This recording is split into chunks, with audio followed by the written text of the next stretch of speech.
Tunataka tutumie new technology tuwasaidie so that there is better earning and safer utilization of those mines. Haya ndio mambo tunataka tuzingatie kama serikali ya Kenya Kwanza. Na itatubidi tushikane na tufanye juhudi.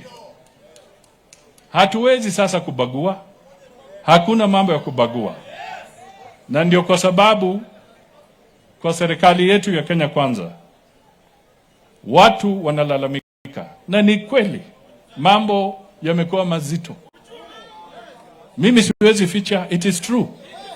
Mimi nilikuwa waziri wa fedha, najua hakuna pesa mfukoni.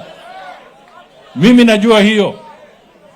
Ni ukweli ama ni uongo? Ni ukweli ama ni uongo? Kwa hivyo agenda yetu, na ndio kwa sababu mimi nasema tusipoteze watu kwa siasa.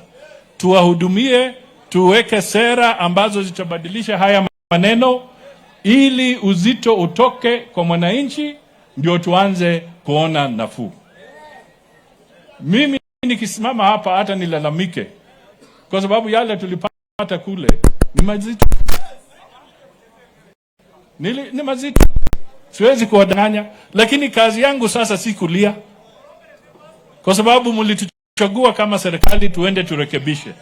Sasa juhudi yetu ni kunyorosha, sio kulalamika yale tulipata, lakini yalikuwa maovu. Tunaelewana kabisa? Kwa hivyo juhudi yangu na wenzangu itakuwa kwamba sisi tunyoroshe yale ambayo yalikuwa yameenda kombo, turekebishe na tuanze kuimarisha na sera nzuri tukienda mbele. Mbehala ninzi? Kubehala. Kubehala. Kwa hivyo tufanye kazi na tuungane.